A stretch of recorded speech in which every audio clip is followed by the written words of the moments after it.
দেশের সর্বনিম্ন তাপমাত্রা নেমেছে 10 ডিগ্রির ঘরে, রয়েছে তাপমাত্রা আরও কমার আভাস। শীতে উত্তরাঞ্চলে বিপর্যস্ত হয়ে উঠেছে জনজীবন। ডেস্ক রিপোর্টে বিস্তারিত। উত্তরে শীতের জেলাখ্যাত পঞ্চগড়ে শীতের তীব্রতা বেড়েছে। হিমালয়ের হিমেল হাওয়ায় তাপমাত্রার পারদ নেমেছে 10.9 ডিগ্রিতে। সন্ধ্যা থেকে সকাল পর্যন্ত ঘন কুয়াশার চাদরে ঢাকা থাকছে পুরো জেলা।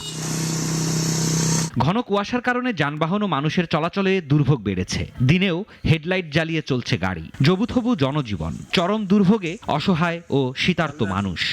শীত ইতিমধ্যে জেগে বসেছে, অনেক শীত। অনেক বেলা পর্যন্ত আমরা সূর্যের মুখ দেখতে পাচ্ছি না। শীতের জন্য আমাদের এলাকায় অনেক মানুষ খুব কষ্ট পাচ্ছে।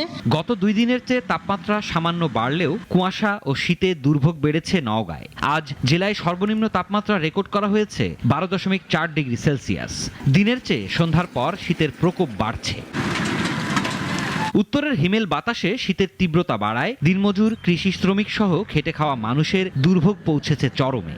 ঠান্ডা বেশি হয়ে গেছে, আর 2-3 দিন থেকে ঠান্ডা একটু বেশি আসছে। ঠান্ডায় কাজকাম করা যাচ্ছে না, বাড়ানো যাচ্ছে না, রাস্তাঘাট কুয়াশায় অন্ধকার। তাপমাত্রা কমে যাওয়ার সঙ্গে শীতের তীব্রতা অনুভূত হচ্ছে হিমালয় ছোঁয়া উত্তরের জেলা দিনাজপুরে। শরীরে কাঁপন ধরাচ্ছে হিমেল বাতাস। আজ তাপমাত্রা রেকর্ড করা হয়েছে 13.2 ডিগ্রি সেলসিয়াস। গত কয়েকদিন ধরে কুয়াশামুক্ত স্বচ্ছ আকাশ থাকলেও তাপমাত্রা কমে তীব্র শীত অনুভূত হচ্ছে। আমাদের চলাফেরায় খুবই বিঘ্ন হচ্ছে।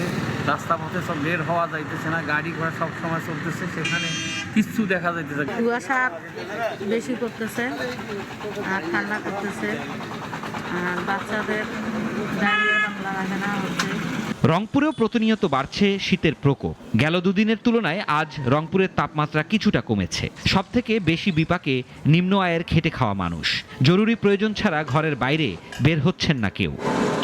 সিরাজুম মনির, শুভ, নাগরিক। Double million offer Walton fridge কিনে পেতে পারেন 20 লক্ষ টাকা। রয়েছে কোটি কোটি টাকার নিশ্চিত উপহার।